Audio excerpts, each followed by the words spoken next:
reading of recording in progress. This is an abridged reading of the Book of Esther. I'm Rabbi Danya Ruttenberg. I'm the scholar in residence at National Council of Jewish Women, and I am joined by the incredible April Baskin. She is a podcaster. She's the founding director of Joyous Justice, LLC, which is a multiracial, community-powered social justice and spiritual transformation organization.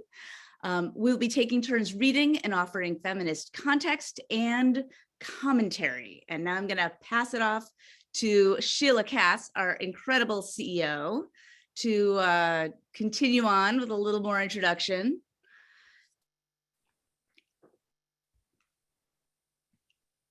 Oh, nope. Okay. She's getting settled.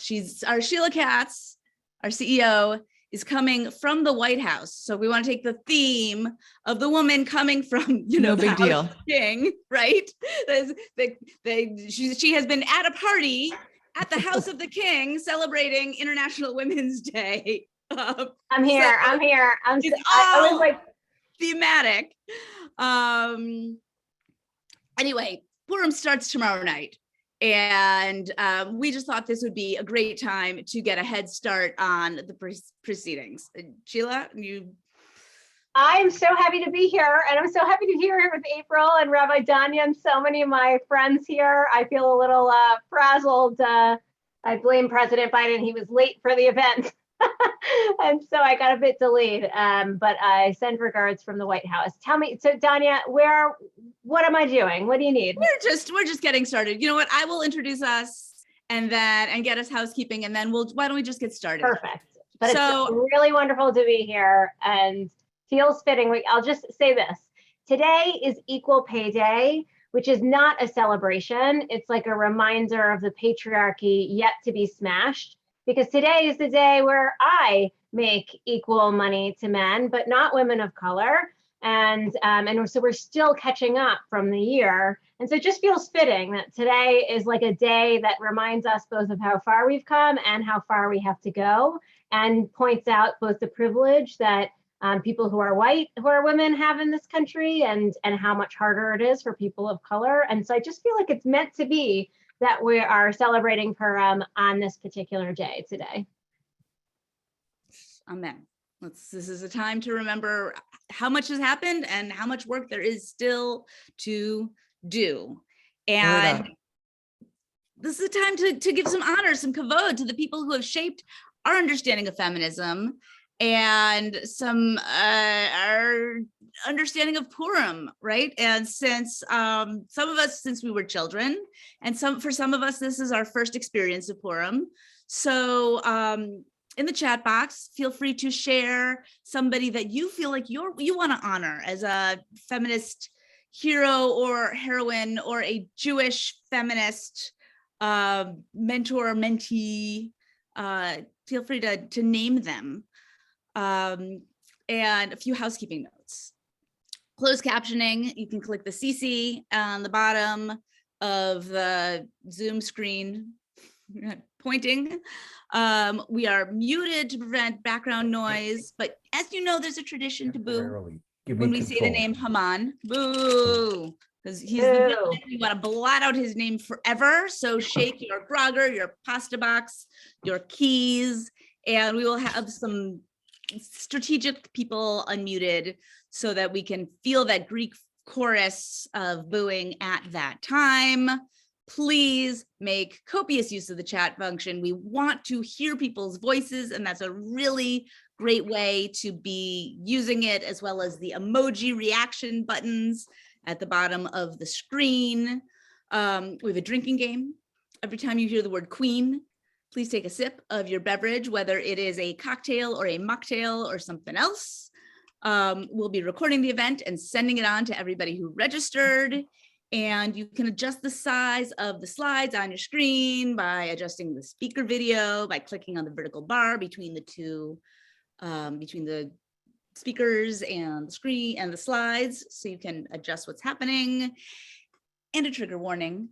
The Book of Esther is actually not a cute children's story. It's got stories of sexual abuse and harm, and we're going to get into it.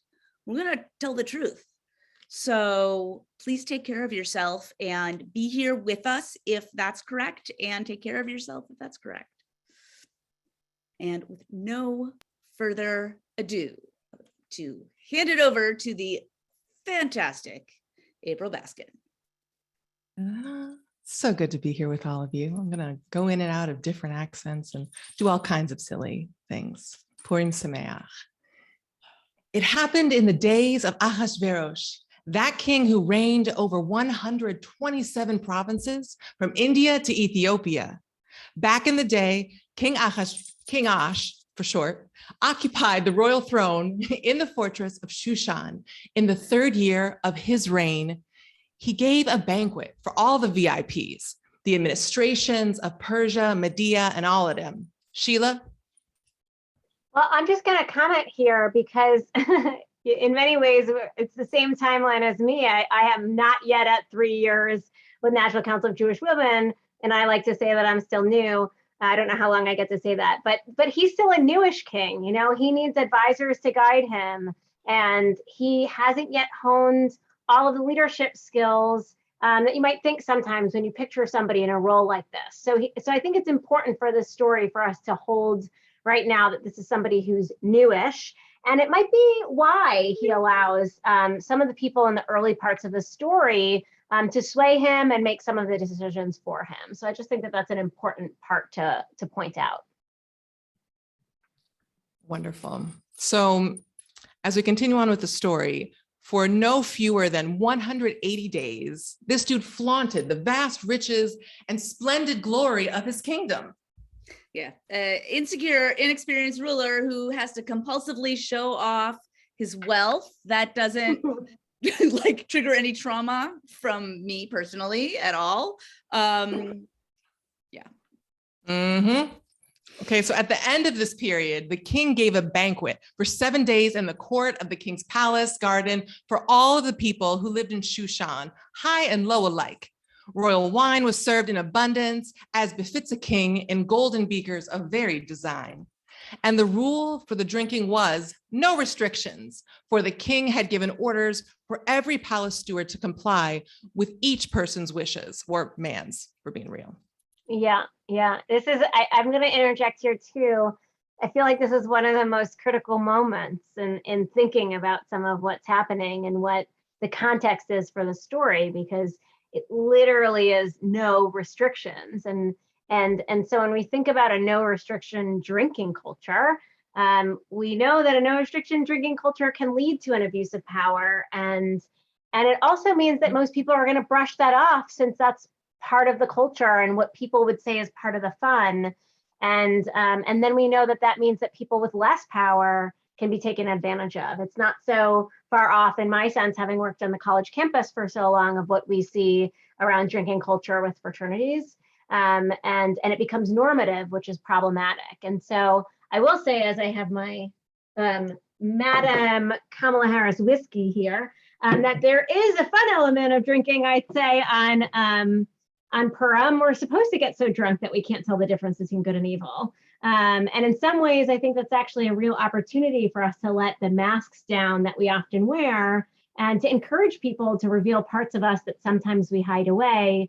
But it also, just in the context of these men having these parties with no restrictions around drinking, we know it can be dangerous and toxic as well.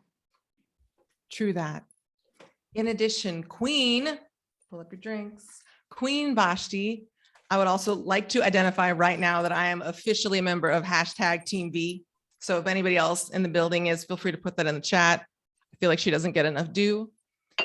So Queen V gave a banquet for women in the royal palace on the 7th day, when the king was merry with wine and out of his mind, might I add. He ordered the eunuchs in attendance to bring Queen Vashti before the king, wearing a bejeweled diadem to display her bare beauty to the people and the officials, for she was, in fact, a beautiful woman, obviously, as I believe we all are. So, okay, so I'm going to pause the narration here to add a little bit of rabbinic insight and then some of my fantasy version of what's playing out in this scenario. Okay, so rabbinic tradition tells us that Queen Vashti was ordered to wear her crown and only her crown, i.e., she's naked, right? Basically, essentially, she's completely out in the nude. And so I think it's important to pause here and think about what it might mean to demand that she come naked to a party full of very drunk men. Ooh, now that's triggering for me. And think about what she was really saying no to in that moment.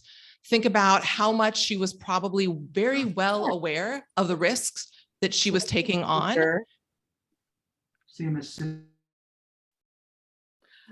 Am I okay? Okay. And so she was very aware of the risks that she was taking on.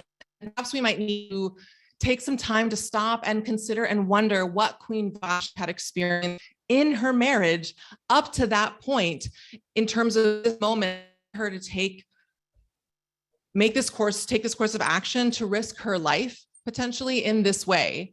And in this moment, as the king was abusing his power, she still nonetheless found the resilience and the strength to say no, right?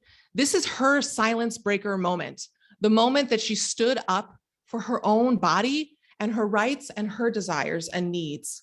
We can assume that this isn't the first time that the king has asked her to parade her naked body for men or do other things she experienced as dehumanizing.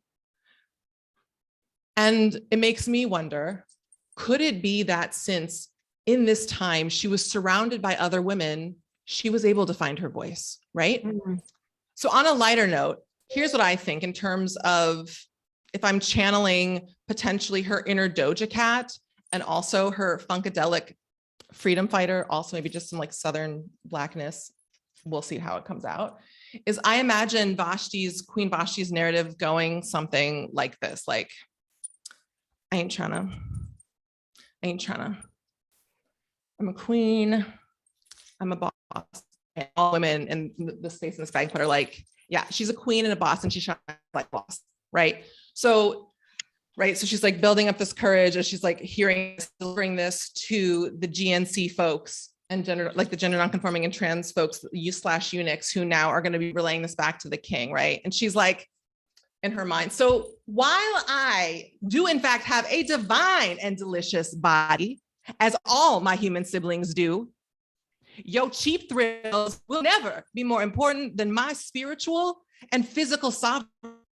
That would be a no, right? So that's like how it plays out in my, right? So let's get back to the story here, right? So she's saying this. So getting back on track, hope y'all are taking sips here. Queen Vashti refused to come at the king's command conveyed by the eunuchs. The king was greatly incensed and his fury burned within him. Then the king consulted the sages and learned in procedure what shall be done according to the law to Queen Vashti for failing to obey the command of King Ahasuerus conveyed by the eunuchs.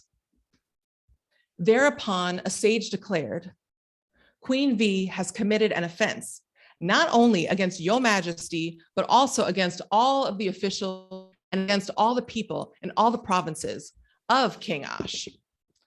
For the queen's behavior will make all wives despise their husbands.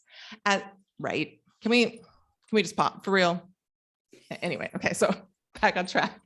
As they reflect that King Ahasuerus himself ordered Queen Vashti to be brought before him, but she said a big hell no to that. This very day, the ladies of Persia and Media who have heard of the queen's behavior will cite it all to your majesty's officials, and there will be no end of scorn and provocation. Ooh.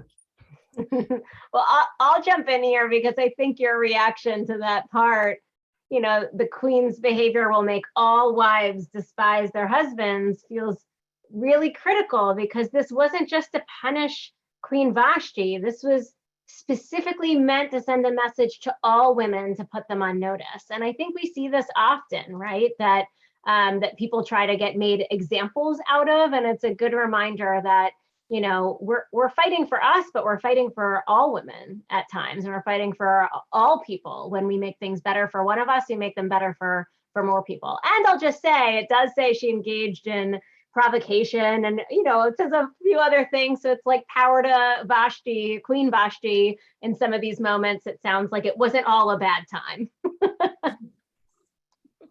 Team scorn and provocation. Yeah, right. I'm like really into the scorn and provocation personally. Yeah, and you know, the text doesn't tell us exactly what happened to Vashti. We can guess that it was not good. And you will hear Jews say, well, it doesn't say, and you know, it doesn't say necessarily that she was killed. Like, we are in ancient Persia. Ahasuerus is not a nice guy. I don't think it's a happy ending for her. I think that's a pretty fair assumption. And one of the awesome things about feminist reading of text is that the midrashic imagination is available to us. And we can come up with any number of endings, right?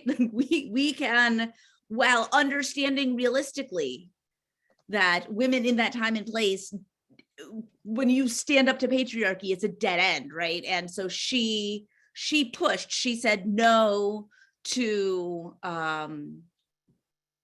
one, she stood up for herself and for her dignity, and she probably paid for it with her life, but that was the choice that she made, an informed choice there. And that's so much power in that.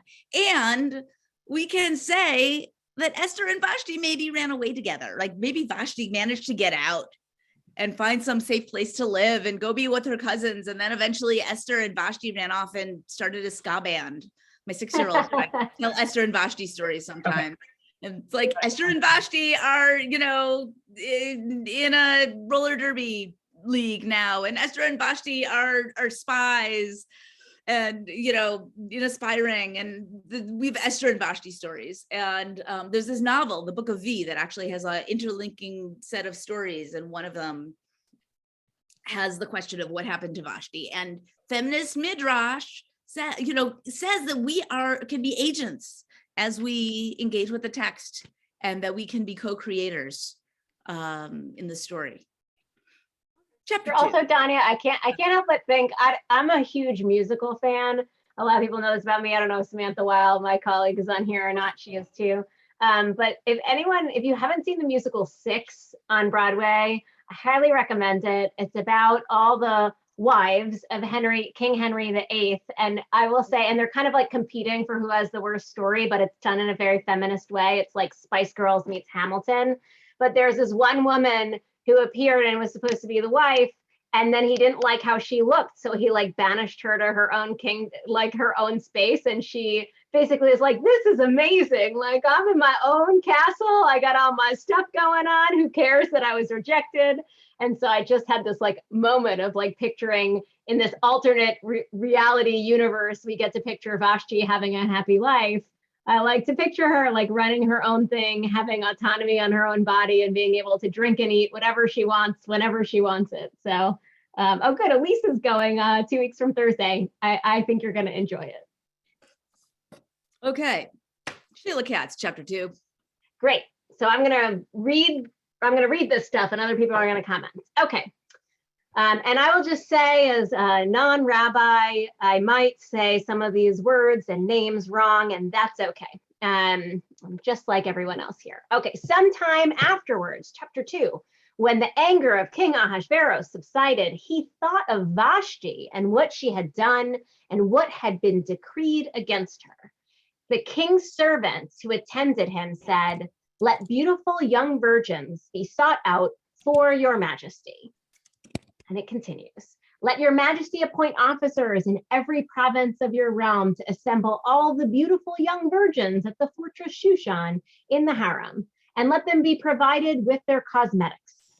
And let the maiden who pleases your majesty be queen instead of Vashti." The proposal, which should say instead of queen, but I guess she's not queen anymore. Instead of Vashti, our queen. The proposal pleased the king, and he acted upon it. I want to pull back here for a second and then go back to this piece that you mentioned, Sheila, about appointing officers. And so I think it's important to point out that officers moved through the provinces, picking and choosing young virgins and mandating that they leave their homes and communities and join the king's harem. Once you're a member of this harem, you were never able to leave or regain whatever life you previously lived, right? And what does this sound like in terms of modern day occurrences we see? To me, it sounds like sex trafficking. These are more likely than not children, not women, not young ladies, children, young girls. I also want to teach a little Torah in the name of Abigail Halperin, who is a rabbinical student and tremendous and amazing upcoming leader in the Jewish community, who teaches that, we have a thing that you don't drink until you drink alcohol until you don't know the difference between Mordechai and Haman, who's that's like a thing that we say. And she says that this maybe reflects Esther's own experience about both of them being men who used her and wanted to kind of exploit her for their own ends. Mm-hmm. So. There's a lot to take. I mean, it's so interesting. It's so interesting to hold the story that we know when we're younger, the story that we know now, the story we know when you put your feminist lenses on. There's so much here. There's so much violence, and soon there's a lot of good that happens too. But there's a lot to hold. Now I'm going to read the section in which I will mispronounce everybody's names, but I will do it with confidence so you think I know what I'm saying. Okay. In the fortress Shushan lived a Jew by the name of Mordechai, son of Jair, son of Shimei, son of Kish, a Benjaminite. Kish had been exiled from Jerusalem, and the group that was carried into exile, along with King Jeconiah of Judah, which had been driven into exile by King Nebuchadnezzar of Babylon. He was foster father to Hadassah, that is Esther, his uncle's daughter, for she had neither father nor mother. The maiden was shapely and beautiful, and when her father and mother died, Mordecai adopted her as his own daughter. So Hadassah means myrtle in Hebrew, and Esther is connected to the Hebrew word for hiddenness, like lastir, to hide. And we just think about how she's hiding her Jewishness, and she's in the palace and the things that are hidden and revealed in the story. And just keep an eye out for that theme, and we'll talk about it as we go. And as we are going, like, share in the chat when you notice what's hidden and what's revealed. And I just want to point out that God is not mentioned anywhere in this text. This is the one book in the Hebrew Bible, in the Tanakh, that we don't see God's name mentioned explicitly at all, which is a big deal. And so people, there are all sorts of theories about where we find God in the story. And some scholars have observed that ancient Babylonian myths talk about the goddess Ishtar and the god Marduk, and the element that they fight for control against the Elamite gods of Hamanabam, and maybe Ishtar, Esther, Marduk, Mordechai, Hamanabam, Haman. Like, maybe there's a connection, maybe not. You can decide, but throwing it out there. Yeah.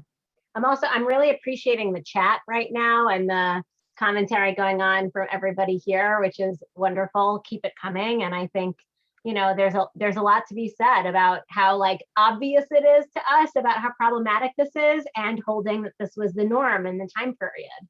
And sometimes I wonder, when we go many, many, many moons away from where we are now, what are we going to look back about how we operate today that we would say, how on earth could that have been how they operated? And how is this feminist and all this stuff? Okay, where am I at? When the king's order and edict was proclaimed, and when many girls were assembled in the fortress Shushan under the supervision of Haggai, Esther too was taken into the king's palace under the supervision of Haggai, guardian of the women. The girl pleased him, and won his favor, and he hastened to furnish her with her cosmetics and her rations, as well as with 7 maids who were due from the king's palace, and he treated her and her maids with special kindness in the harem. Okay, so I'm going to jump in here and say what I think is happening. I'm curious, Danya and April, what else you got, and everybody else for your commentary, feminist commentary from all. You know, the girls pleased him and won his favor. That's the line I'm looking at. The girls assembled together, primped and prepped. But the thing is, they didn't decide to be there. This wasn't like the way, at least I was taught in Hebrew school. It wasn't like lining up so that the king can just choose you. And they're so excited. This was all done by force. And this was really, in many ways, the eunuch who was in charge, Haggai, he helps the women get ready for this process. And in some ways, you could feel like this is helpful because they're going to say the things that are most, you know, what people might need to hear in that time. But at the same time, you know, is also perpetuating the system, and is also a victim in the system, and is holding both in that. You know, they're reinforcing a cultural norm that women's bodies exist solely for men's consumption. And I think, I mean, I'm curious what you all think, but to me, there's so many parallels in the contemporary world of men whose jobs it is to prepare women, knowing full well to who or what they're being sent to. And, you know, nothing in this story or in the story, pretty much most stories of abuse could have happened without the participation of others. And I think we see this with Haggai here. I think we see this with Mordecai. I think in many ways, there are so many people who are the enablers.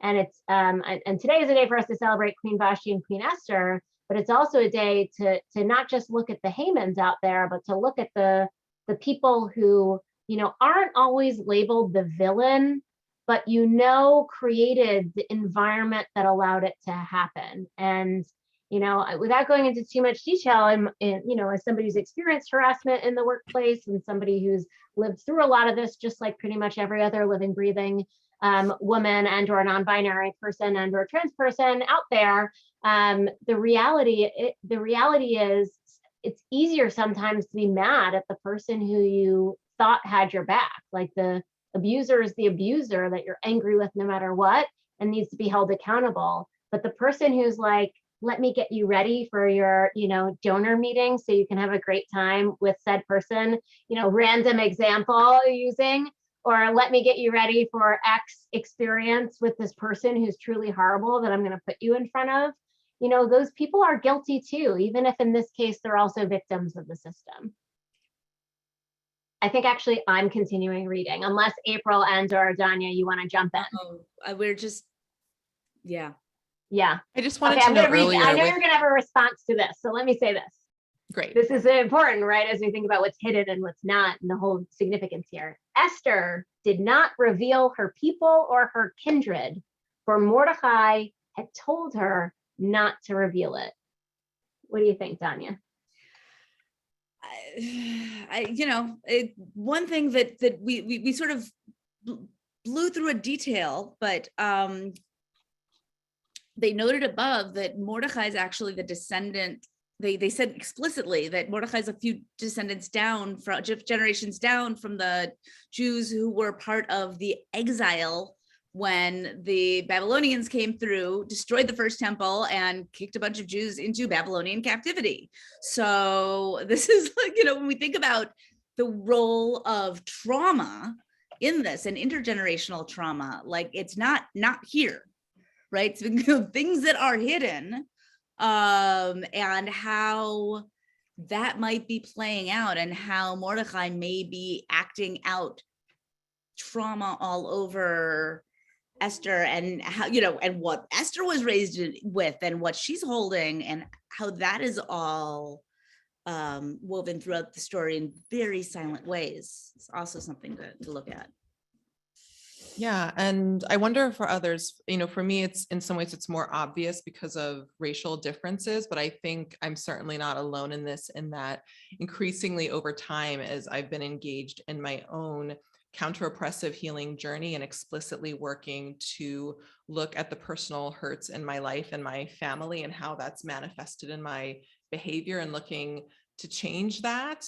I remember being an executive at a large institution and very much for the first time in my life realizing like, I am totally Esther.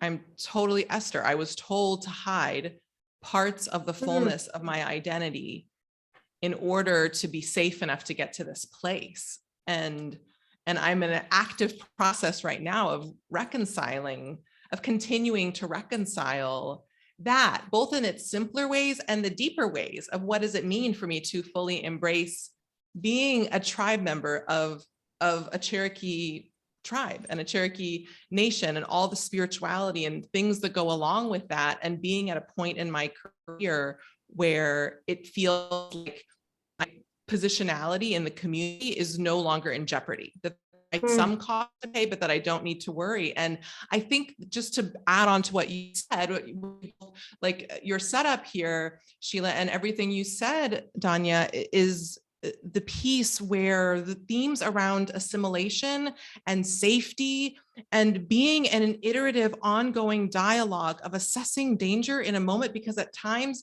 this is part of our survival, but at what point in different family lines, and at times from multiple family lines, from Black, Native, and Jewish lines, do we assess when we actually need to do, we do need to stay silent because that is strategic, and when is that actually reinforcing our own internalized oppression and we actually aren't in danger anymore, but in some way or another, we still feel like it's there. Yes. So much to say about that. Yeah. Yes. Ooh. Yes. And I want to hold that, like, and I think for all of us here to think about, when is it that we've had to hide? When is it that we've been able to have all of our identities show up in a place and be welcomed? I hope NCJW continues to be a place where you can show up as your full selves. But I think as a lot of people who are Jews and as women and for women of color, and there's so many layers of moments where suppressing an identity might keep you even safer.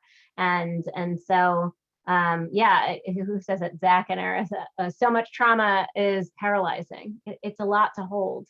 I want to move us forward because the last time we did this, we spent so much time on chapter 1 and 2 and then could barely get through, but it's so interesting. I do also want to acknowledge in the chat, there's like an amazing conversation about whether Esther was in on this or not. How much did she know? How much, where was she a leader? Where wasn't she? And I think I just try to remind myself that she was like a 15-year-old girl, right? Like she's, Danya, I'm looking at you as the rabbi. She's young, right?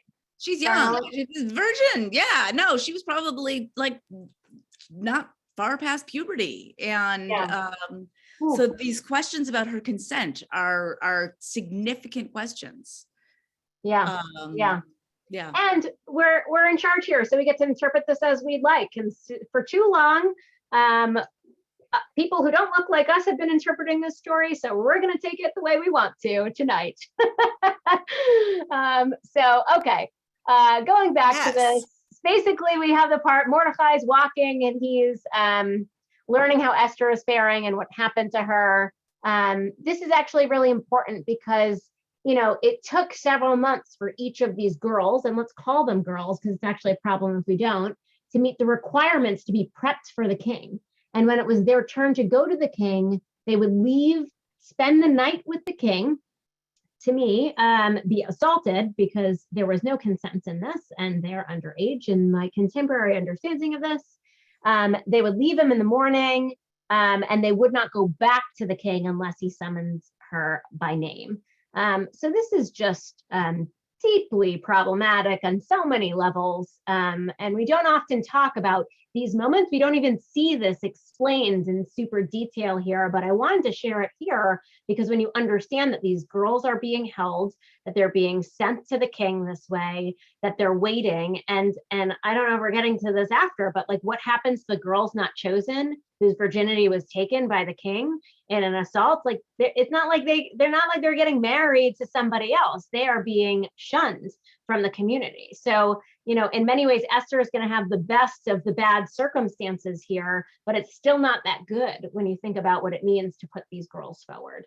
Okay, I'm continuing in the story. When the turn came for Esther, daughter of Abigail, the uncle of Mordecai, who had adopted her as his own daughter, to go to the king. Okay, that was just a lot of felt like Game of Thrones. If anybody watches Game of Thrones, lots of uncle of this who had da.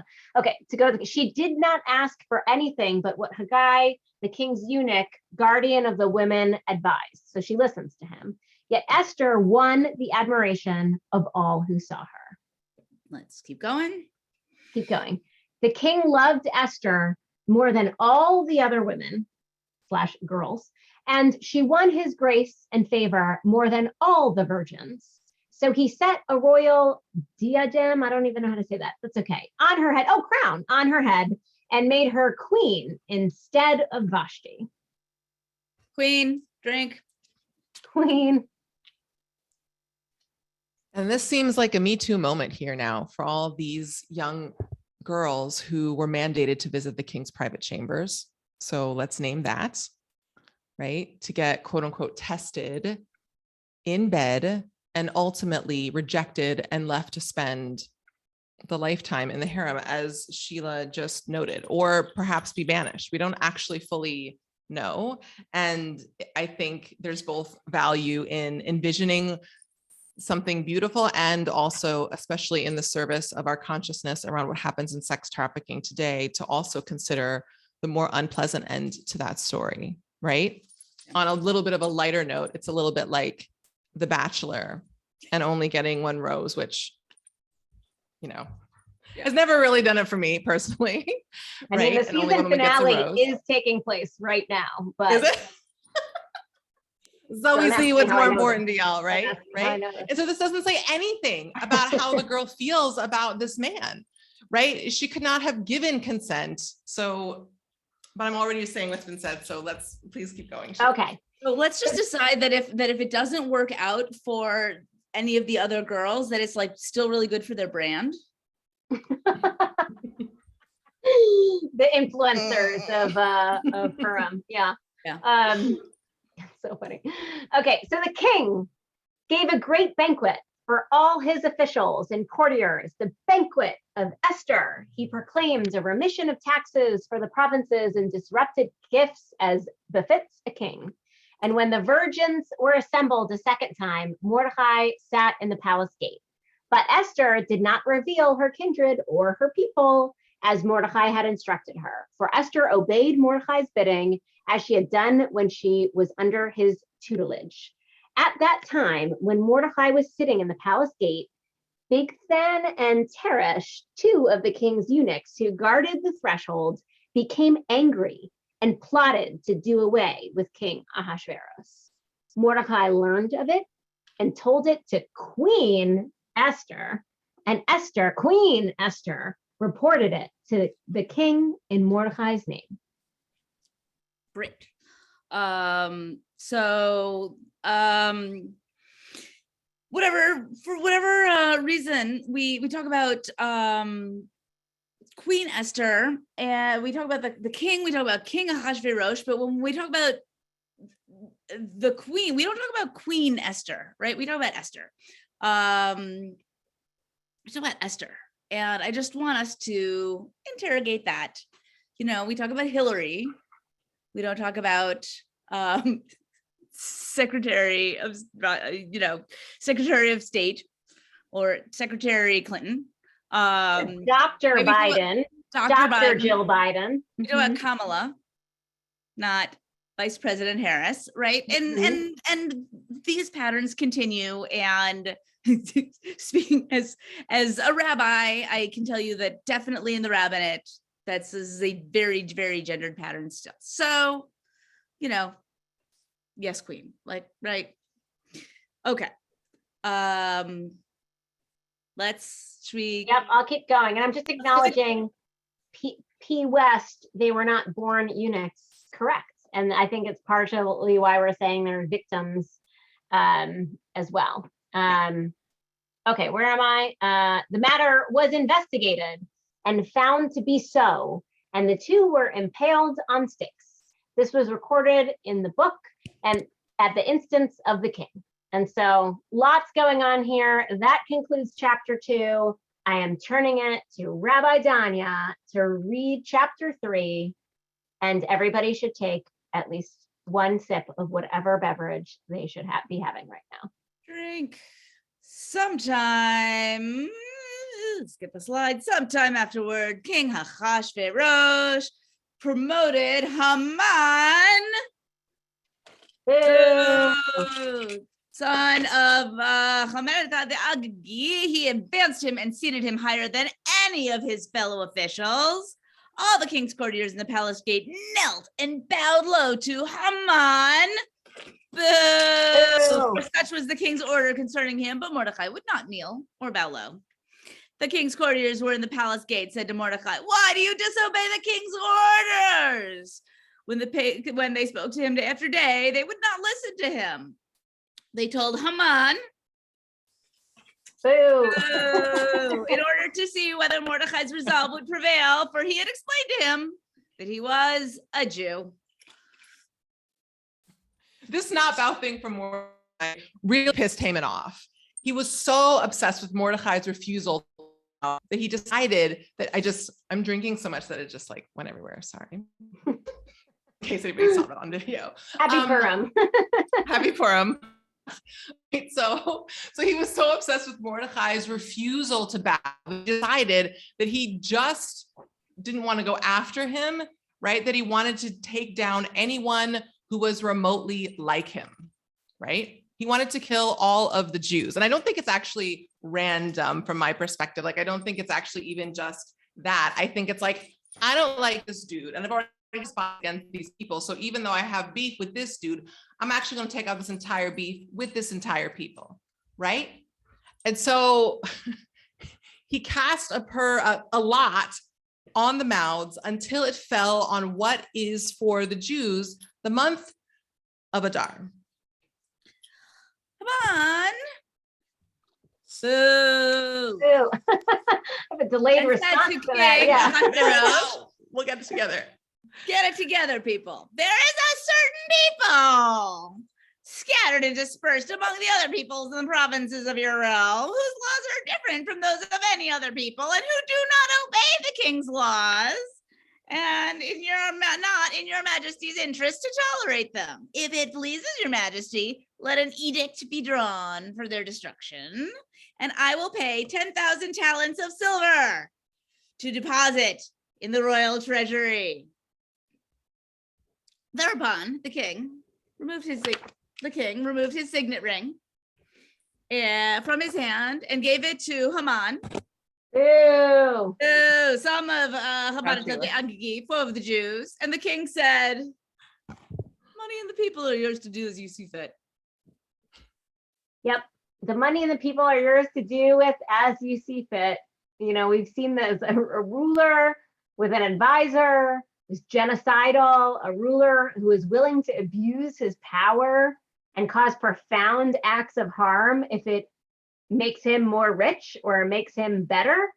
And I want to say, like, it's a good thing that this is a super ancient story and that things like this don't happen in our contemporary world, but obviously they do. And needless to say, when we see the king's general disregard for all people, Vashti, the virgins in his kingdom, and now the Jews, we see this as a pattern of a lot of people that he's just willing to put aside for his own power and his own. Just locker room talk, Sheila. I don't know what the big deal is. It's just locker room talk. Exactly.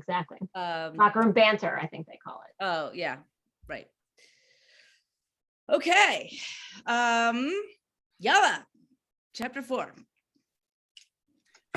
All right, I think that's my cue. When Mordecai learned all that had happened, Mordecai tore his clothes and put on sackcloth and ashes. He went through the city crying out loudly and bitterly until he came in front of the palace gate, for one could not enter the palace gate wearing sackcloth. When Esther's maidens and eunuchs came and informed her, the queen was greatly agitated. She sent clothing for Mordecai to wear so that he might take off his sackcloth, but he refused. I actually think this is an important moment because this is where we're starting to see this transition with Queen Esther and like her own leadership journey, right? She sent the clothing. Esther's Queen Esther. I really don't want to drop their title, but we know I always think she's the queen. She's really trying to figure out how to navigate this moment.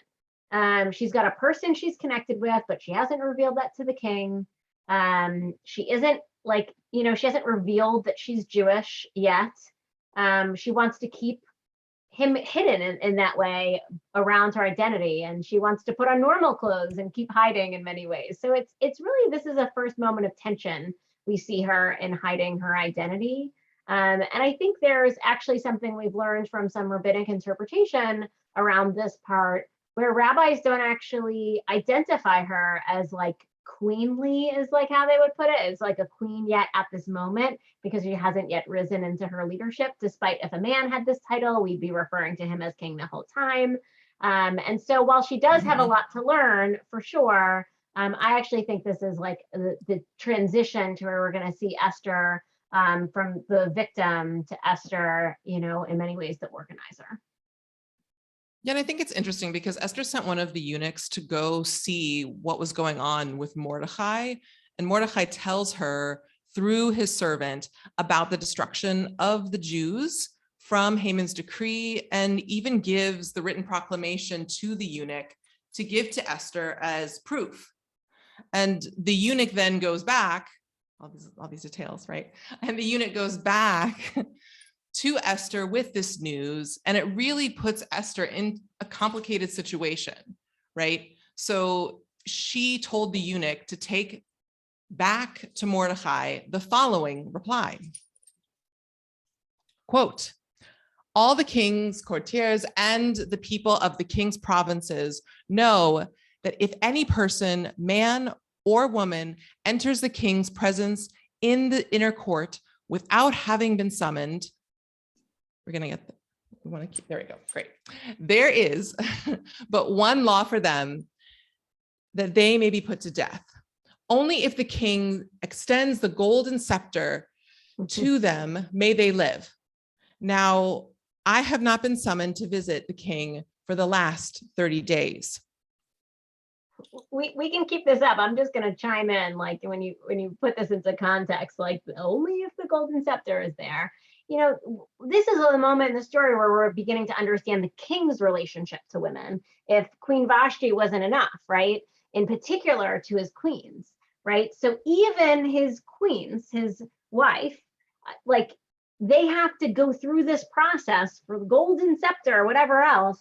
So that indicates to us that he keeps his spouse at a distance. He isn't emotionally or sexually invested.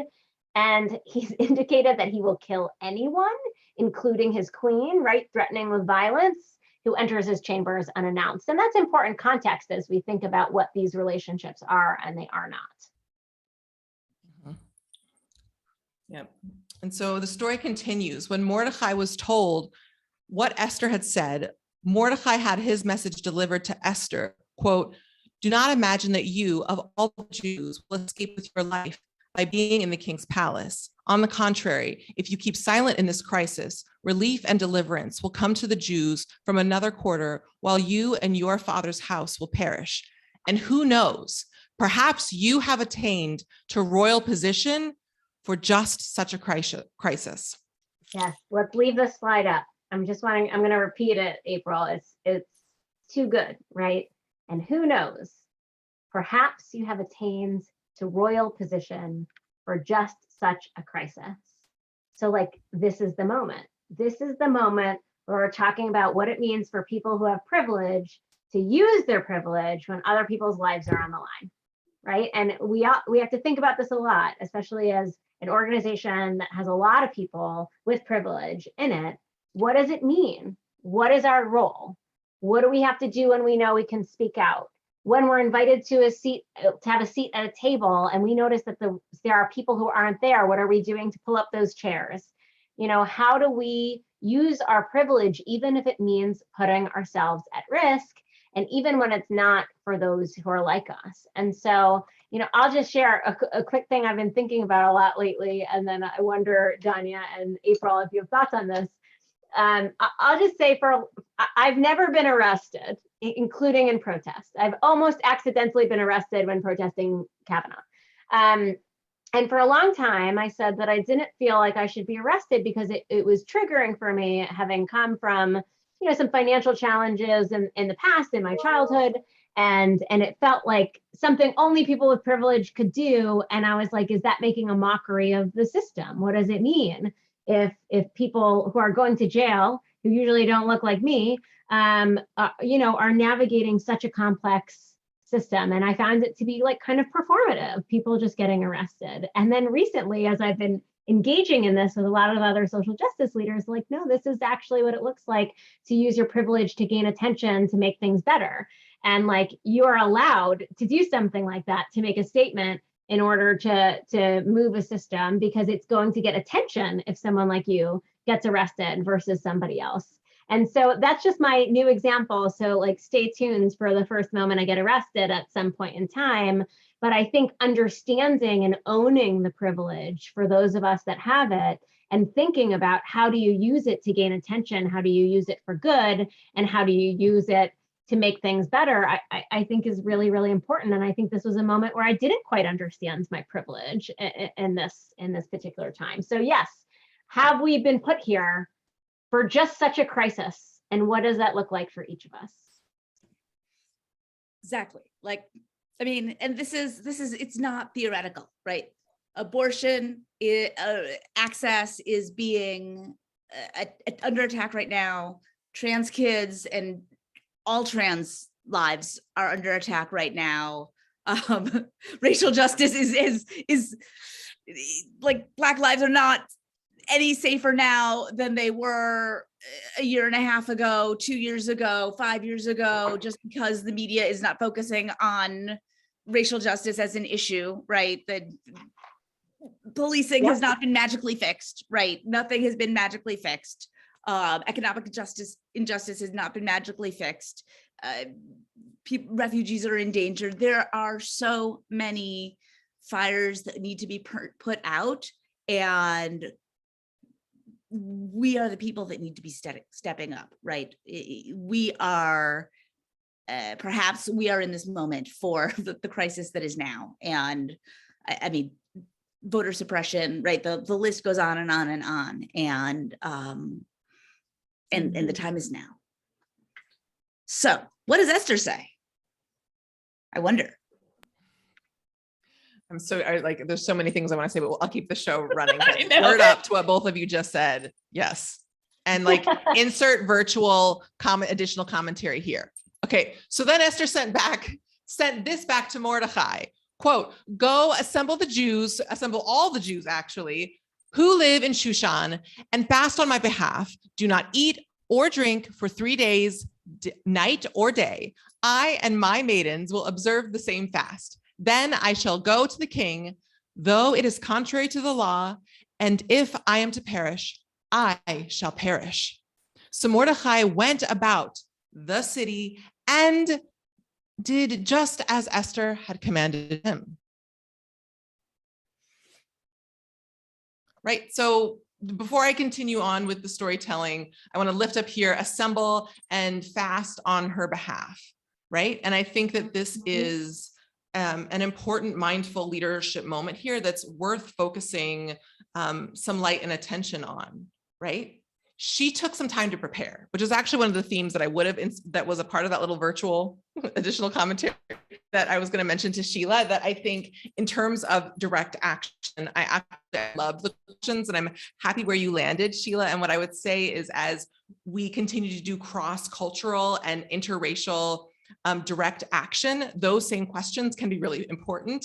And I've been in spaces where I've been with a lot of white Jews who were like, yes, we want to leverage our privilege. And all the Black Jews in the room were like, actually, it's a Hanukkah action. And a lot of Black families are going to be there. And actually, our Black behinds don't want to get arrested then, because we don't know when we'll get released in this particular town we're in. Right? So like, I think that for what it's worth, I think that it depends on the circumstances, and we always need to balance our privilege in these different questions, right?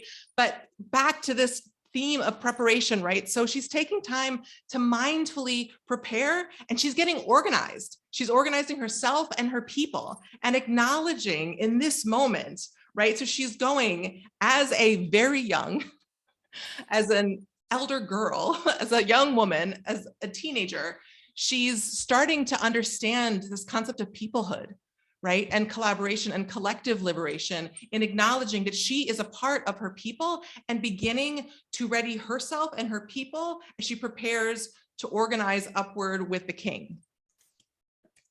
Yes.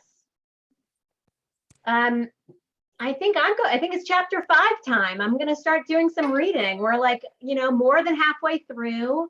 And it's happening. Here we go. Queen Esther. Let's see what happens now. If you don't know, on the 3rd day, Esther put on royal apparel and stood in the inner court of the king's palace, facing the king's palace, while the king was sitting on his royal throne in the throne room, facing the entrance to the palace. Lots of detail here. Okay, as soon as the king saw Queen Esther standing in the court, she won his favor. The king extended to Esther the golden scepter, which he had in his hands, and Esther approached and touched the tip of the scepter.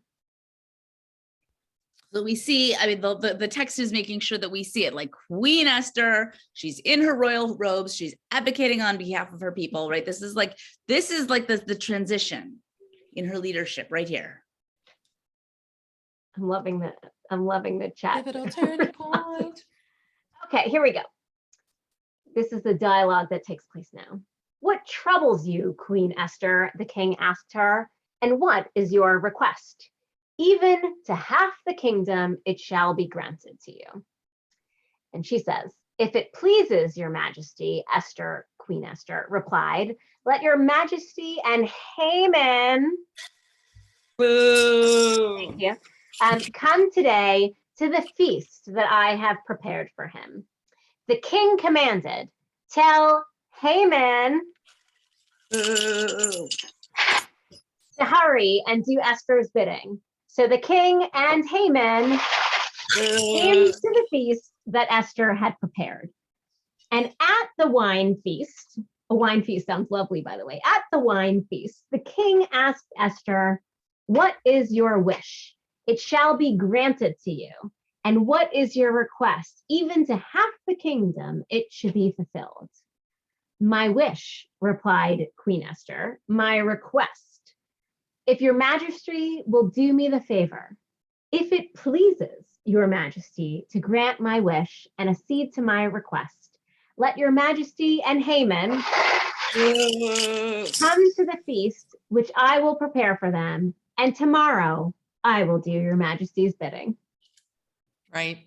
So this is a really cool moment that's worth highlighting, where we start to see Queen Esther really coming into her own and taking deep ownership over her organizing prowess, right? She doesn't simply make this request ad hoc in the court in front of people, right? In front of everyone. Instead, she's taking time and planning out a strategic course of action where she's inviting the king and Haman to a feast.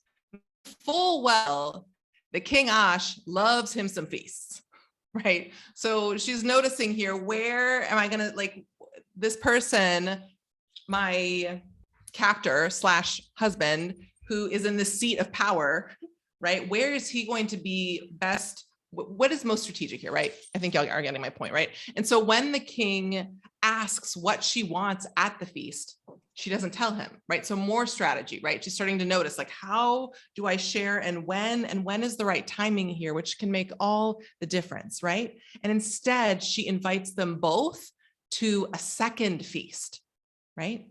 So this is master level strategic diplomacy work here. And we see the contrast to Vashti's, who I adore, but her straightforward, more direct action, in your face strategy, which also has its time and place, I would add. So this year I've been thinking about, in Genesis, there's a version of the story where Adam has 2 wives. He's got, before Eve, there's a midrash, a myth, a Jewish myth, that he has a first wife named Lilith, who Adam wants her to lie beneath him in sex, and she says no. and she basically gets kicked out of the Garden of Eden because she stands up for her rights and gets expelled and turns into a demon that causes sudden infant death syndrome. It's a whole wild tale, and she's amazing, and we love her. Relatable, right? And then we have Eve, who then is put in the Garden of Eden. It's not a great situation for her. She's not empowered. And then they're like, well, there's this fruit that could be like a whole education in this fruit. And she's like, oh, that's interesting. And she makes the decision not only to change, but to bring the guy along with her and to give him the fruit too. And I've just been thinking of lately about the parallels between Vashti and Lilith and Esther and Eve. And, it just feels like there's, we don't have time to unpack all of the possible ways that we could tease that out. But I just wanted to sort of plant that for people to continue thinking on as we go along Purim this year, that there, strategic diplomacy and figuring out how to bring the guy along, it is like they're both valid strategies, right? Yeah. I'm seeing lots of chats about Lilith, so we'll have to. If you don't get Lilith magazine, I want to do a plug for them because I think they do extraordinary work. And I think they've written a lot about Lilith in particular as a result of that being the name of the magazine. And I do think there's some interesting things for us to learn about Lilith and some reinterpretation that we need to have there too. Right. Sorry, Danya, I interrupted you. Yeah, no, we don't have time to go on the whole Lilith Eve thing tonight. Unfortunately, we have to go back to Esther, but she's a diplomat. And there are times and places where, you need to say, I am not going naked into a party full of drunk men. No, thank you. Right. No. I'm like the no, thank you. And there are times and places where you say, you know what, I'm going to bring out all of the diplomacy skills and I'm going to get it done. Yep. It's actually nice to see Queen Vashti and Queen Esther operating very differently in what their circumstances were. And I also think Queen Esther is learning from what happened with Queen Vashti. And, and I think a lot about the women who came before me and had worse situations in the workplace, worse situations just generally, and how they made things better for me and how it's my responsibility to acknowledge the bad now and make things better for those who come after me. And so I think there's also some strategy perhaps on Esther's part to learn what works and to learn what works for this particular king and to organize. Okay, we're going to keep going so we don't keep here all night. His wife, Zeresh, and all his friends, wait, whose wife? Is this Haman's wife? Haman's wife. Haman's wife, boo. His wife, Zeresh, and all his friends said to him, let a stake be put up 50 cubits high, and in the morning ask the king to have Mordecai impaled on it. Then you can go gaily with the king to the feast. The proposal pleased Haman, boo, and he had the stake put up. A lot at stake. A lot at stake. All right, y'all. Okay. Oh. Keep going. Let's keep going. Chapter 6. Move it along. Chapter 6. Chapter 6. Let's do this. That night, sleep deserted the king. What was that? No, I was going to say this is we're going to read a lot right now, and then we'll share our thoughts. Hunker down, y'all. That night, sleep deserted the king, and he ordered the book of records, the annals, to be brought, and it was read to the king. There it was found that Mordecai had denounced 2 of the king's eunuchs who guarded the threshold, who had plotted to do away with Big King Ash. What honor or advancement has been conferred on Mordecai for this? The king inquired. Nothing at all has been done for him, replied the king's servants. Who is in the court? The king asked. For Haman, that's right. For Haman had just entered the outer court of the royal palace to speak to the king about having Mordecai impaled on the stake he'd prepared for him. It is a Haman standing in the court. The king's servants answered him, Let him enter, said the king. Haman entered, and the king asked him, what should be done for a man whom the king desires to honor? Haman said to himself, whom would the king desire to honor more than me? Seriously, dude? All right. For real. He did believe that. Classic mediocre man question. Okay.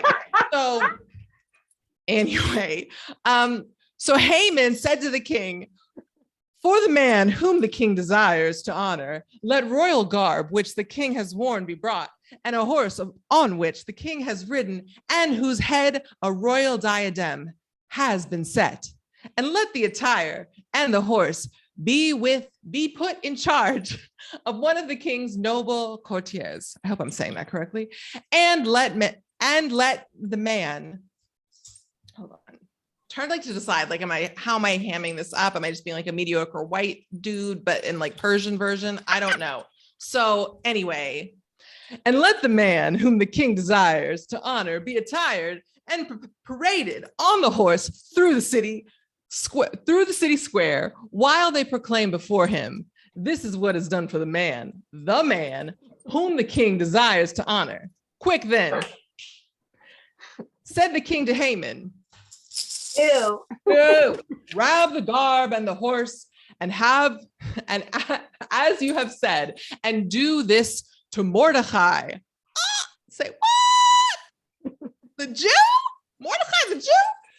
Who sits in the king's gate. Omit nothing of all you have proposed. Plot twist, y'all. Don't so many of us, women, GNC, and trans folk, this is like the moment we pray for, right? It's like when mediocre sets something up for like the old men's network, and then like we get to step in and ideally, hopefully rearrange it totally. Anyway, okay. So Haman took the garb and the horse. Oh, wait, sorry. So Haman took the garb and the horse and arrayed Mordecai and paraded him through the city square, and he proclaimed before him, this is what is done for the man whom the king desires to honor. So like the book of Esther is a lot of things, but it is also a farce, right? It's there are many feminist problems, but it's supposed to be topsy-turvy and inside out and fortunes reversed. And so here we've got like Haman thinks that one thing's happening and whoops, it's the other thing, and and so this is where we're starting to see, this is that point where we're starting to see that all of these things that we've gotten set up are going to start to, like the roller coaster. This is like we're at the top of the roller coaster and now it's going down. So let's roll it. Yalla, on. Are we at then Mordecai? Is that where we're okay? Then Mordecai. So, then Mordecai returned to the king's gate while Haman hurried home, his head covered in shame. Mourning is not sufficient. In shame, y'all. I'm not usually down for shame, but I'm here for it. Mordecai hurried home, his head covered in shame. All right. So there, Mordecai told his wife Zeresh and all his friends everything that had, here we go. Cue the violins. Everything that had befallen him. Let's see white Haman Persian mediocre tears. Start collecting them. The cups are out.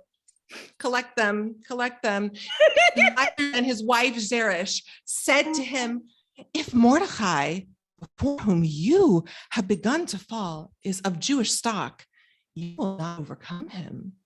What is this anti-Semitic garbage? You will fall before him to your ruin. So I'm not sure if they're talking speak truth here. I'm not sure they're speaking truth here or like anti-Semitic drivel. I'm not sure. I don't know. So while, what was that? The protocols of the elders of Persia. I don't know. I'm not sure. It feels suspect. So while they were still speaking with him, the king's eunuchs arrived and hurriedly brought him in to the banquet Queen Esther had prepared. So the king and Haman came to feast with Queen Esther. On the second day, the queen again asked Esther at the wine feast, what is your wish, Queen Esther? it shall be granted to you. And what is your request? Even to half the kingdom, it shall be fulfilled. Queen Esther replied, if your majesty would do me the favor, if it pleases your majesty, let my life be granted to me as my wish, and my people as my request. For we have been sold. My people are to be destroyed, massacred, and exterminated. Had we only been sold as bondsmen and bondswomen and non-binary people, I would have kept silent. But the adversary is not worth the king's trouble. Thereupon King Ahasuerus demanded of Queen Esther, who is he? And who dared to do this? The adversary and the enemy, replied Esther, is the evil Haman. And Haman cringed in terror before the king and the queen drank. The king, in his fury, remember he's got some anger management issues, left the wine feast for the palace garden. Well, Haman remained to plead with Queen Esther for his life, for he saw that the king had resolved to destroy him. Well, the king returned from the palace garden to the banquet room. Haman, boo, was lying prostrate on the couch where Esther reclined. Does he mean, cried the king, to ravish the queen in my own palace? Because of course he's not only, women are objects, but they're also his objects. No sooner did these words leave the king's lips than Haman's face was covered. Na. So I'm happy to jump in here. I think actually, as we go back to this part, there's some things that like we can look at that feel strange, and there's some the Hebrew in this actually is enlightening. And so in the first sentence in the Hebrew, the word lichbosh, to conquer, is used, and it says up to ravish the queen. So the text does allude to a possible sexual assault or an attempt at assault, which I think is important for us to hold as we're looking at this. But also as we're thinking about what's happening here, right? The king comes back, he's pissed off, he's drunk, he's angry. It is a wine feast, which once again, I would like to feel like we should make normative to have wine feasts, whatever that is. It sounds lovely. And he storms out of the room and comes back. And then Esther's legit sitting on the couch while Haman is begging for his life. But it appears to the king as if he's lying on Esther.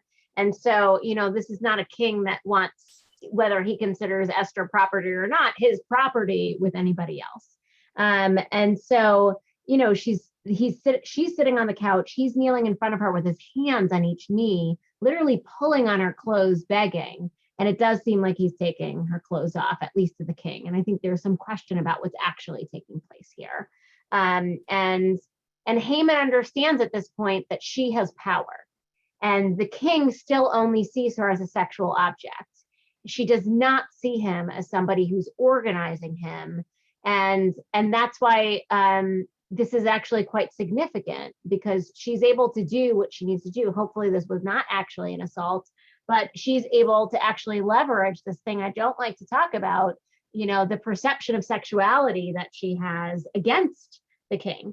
And so, but I will say there's no significant interest in Esther's humanity here. He's not mad because something is happening to her. He is mad because she is his property. Yep. Does that sound right, Danya, April? Pretty much. Mm-hmm. Yeah. Yep. On point. Okay. Again. Then Harbona, one of the eunuchs in attendance at the king, said, what is more, a stake is standing at Haman's house, 50 cubits high, which Haman, the man whose word saved the king. King is over it. Impale him on it, the king ordered. So they impaled Haman on the stake, which they put up for Mordecai, and the king's fury abated. And then, na. Hey, chapter 8. Okay, I think I'm reading I'm reading this chapter and we're so close to being there. Okay. Hopefully you've gotten all your feminist theory in here. Okay. Here we go. Chapter 8. And feel free, everyone, to use an emoji sharing how you're feeling. If you go to the bottom of Zoom, we can see it all as I'm reading this next chapter. Okay. That very day, King Ahasuerus gave the property of Haman, the enemy of the Jews, to Queen Esther. Mordecai presented himself to the king, for Esther had revealed how he was related to her. The king slipped off his ring, which he had taken back from Haman, and gave it to Mordecai, and Esther put Mordecai in charge of Haman's property. Esther spoke to the king again, falling at his feet and weeping and beseeching him to avert the evil plotted by Haman against the Jews. The king extended the golden scepter to Esther. I can't make that up, right? And Esther arose and stood before the king. If it please your majesty, she said, and if I have won your favor, and the proposal seems right to your majesty, and if I am pleasing to you, let dispatches be written countermanding those which were written by Haman, son of Hammedatha, embodying his plot to annihilate the Jews throughout the king's provinces. For how can I bear to see the disaster which will befall my people? And how can I bear to see the destruction of my kindred? Yeah. Should I pause? You want me to keep going? Let's keep going. Keep going. The text of the edict was to be issued as a law in every single province. It was to be publicly displayed to all the peoples, so that the Jews should be ready for that day to avenge themselves on their enemies. Mordecai left the king's presence in royal robes of blue and white, with a magnificent crown of gold and a mantle of fine linen and purple wool. Very specific again, fascinating. And the city of Shushan rang with joyous cries. The Jews enjoyed light and gladness, happiness and honor. And in every province and in every city, when the king's commands and decree arrived, there was gladness and joy among the Jews, a feast and a holiday, and many of the people of the lands professed to be Jews, for the fear of the Jews had fallen upon them. So obviously Mordecai became a powerful force in the royal palace, and on the very day that the Jews were to be executed, the opposite happened. Right, which is, we are abridging this text a little bit because there's a lot of text, and we just want to name that the Jews then went, and instead of them being slaughtered, they did slaughtering. And we spent so much time unpacking the sexual assault and trafficking that we haven't had time to do the mass slaughter. And I think we don't have time to unpack the moral implications of the mass slaughter in this text, but it's real, it's there. And that deserves its own time and place that we don't have today. But let's just name it. It's hard. Mm-hmm. Yeah, it deserves its own moral reckoning. Well, it certainly deserves an acknowledgement as we're sharing the fullness of this story. And I think sometimes we have revisionist history as a Jewish community and like to leave out some of the more complicated and bad stuff, but it's really important for us to leave it in. So I'm glad we're talking about it here. Yeah, and as April notes, this is, when we're talking, we talked about trauma at the beginning of the Megillah reading, and when you don't heal your trauma, horrible, horrific things play down and down and down. Okay, shall we move on to chapter 9? We shall. Any commentary, or shall I dive into the story here? Dive in. I think there's one chapter left after this for everybody as a time check. Go for it. Okay, great. And these days of Purim shall never cease among the Jews, and the memory of them shall never perish among their descendants. Woo! So I do want to name that there are 4 mitzvot of Purim. There's Su'udah, which is feasting. There is, because we celebrate in community, There is mishloach manot. We send food gifts to one another, and that's, you send 2 items of food to a person. So if you give your, if you like buy a cappuccino and a biscotti and you bring it to a friend, you are, and then you do that to 2 different people, you're good on mishloach manot. But, or it's like people customarily, like a little food basket of treats that you bring to at least 2 people. So mishloach manot, at least 2 edibles to 2 different people, and you're good. The most important one, matanot levyanim, right? Gifts to the poor, because we don't celebrate. It is not actually celebration unless everybody in our community is cared for and there's justice that is at the center, right? That's what we do. So traditionally, it is someone who is in need today. You donate today to take care of them today. So on Thursday, I mean, we could go on, you can put in the chat, lists of organizations that are great for that. And then number 4 is, of course, hearing the Megillah, which we are doing today. And you can also on Wednesday night, Thursday also hear. So back into the text. Then Queen Esther, daughter of Abigail, wrote a second letter of Purim for the purpose of confirming with full authority the aforementioned one of Mordechai, the Jew. Esther writes here, right? So here's another key milestone in Esther's journey, right? She took time and wrote a second letter. So we see this organizing and diplomatic strategy taking place. And now she's taking further leadership and asserting her authority in written form, right? And to note that what it might have meant for a woman in that time to have been writing, and how counter-oppressive and liberatory that act was for her as a young woman asserting her authority and leadership. This is the verse that is used in Jewish law. Ooh. You want to make sure people see that? No, I'm okay, just got it. Okay. Yeah. This is the verse that's used in Jewish law that makes the case for women scribes. Fun fact, y'all. Backtrack.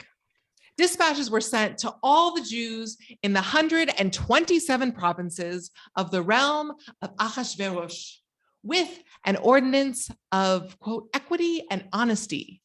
These days of Purim shall be observed at their proper time as Mordechai the Jew, and now Queen Esther has obligated them to do, and just as they have assumed for themselves and their descendants. And Esther and Queen Esther's ordinance validating these observances of Purim was recorded in a scroll. Amen. You know what? I am making the editorial decision as NCJW's house rabbi that we are not going to read chapter 10. You know why? Because it is considered later than other parts of the book of Esther, and they added it on probably so that they could end with Mordechai. And I am not here for it. I don't want it. I don't want it. Okay. I want us to end on the note of Esther writing and Esther's authority and Esther's power. Yeah. So we're not going to end on the Mordechai note. I don't want it. I don't want us to go from Esther and the power to this like later added on, tacked on thing, because the rabbis could not handle a woman into power. So we're not going to. Can we just like hold that for a second? When I learned this, I think it was either from you or Rabbi Jessica Lott. One of you taught this to me, that they literally added this on so that it could end with Mordechai.